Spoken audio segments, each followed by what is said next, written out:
புதன் 12/2025 லூகாஸ் அதிகாரம் 11 வசனங்கள் 25-32 வரை. சிந்தனை: இயேசு ஒரு அடையாளத்தை கோருபவர்களை கண்டிப்பதுடன், யோனா ஒளிந்திருந்தது போலவே அவருக்கும் ஒரு அடையாளம் அளிக்கப்படும் என்று கூறுகிறார். நினேவின் மக்களுக்கு யோனா ஒரு அடையாளமாக இருந்தது போலவே அவர் தம் தலைமுறைக்கு அடையாளமாக இருக்கிறார்.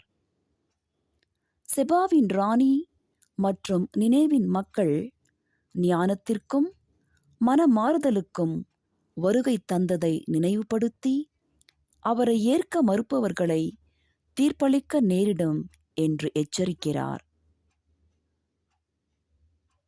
நம்பிக்கை அடையாளங்களை விட முக்கியம். உண்மையான நம்பிக்கையை கொண்டிருக்கும்படி இயேசு அழைக்கிறார். அதிசயங்களின் மீது சார்ந்து இருப்பதை அல்ல. யோனாவின் போதனை நினேவின் மக்களை மனமாற செய்தது போலவே நாம் இயேசுவை கடவுளின் உச்சமான அடையாளமாக உணர்ந்து நம்பிக்கையுடன் எதிர்விலக்க வேண்டும். மனமாறுவதற்கான அழைப்பு.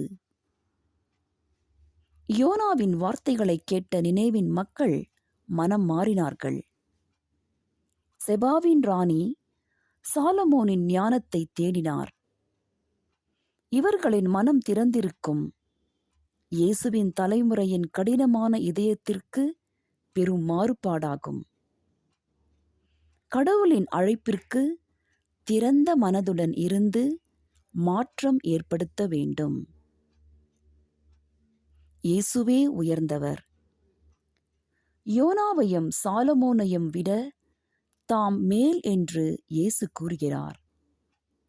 இது அவரின் தெய்வீக அதிகாரத்தை உணர செய்து, அவரை உண்மையான ஞானத்திற்கும் இரட்சிப்பிற்கும் மூலமாக ஏற்றுக்கொள்ளும்படி நம்மை சவாலளிக்கிறது. ஜெபம். இயேசுவே, என் ஆண்டவரே, உண்மையான நம்பிக்கையுடன் உம்மை நேசிக்கிறேன். உம் அன்பின் தலைசிறந்த அடையாளமாக உம்மை ஏற்றுக்கொள்கிறேன். நினேவின் மக்கள் செபாவின் ராணி போன்ற மனமாறுதல் ஆர்வத்துடன் உம்மை பின்பற்ற விரும்புகிறேன். ஆமேன்.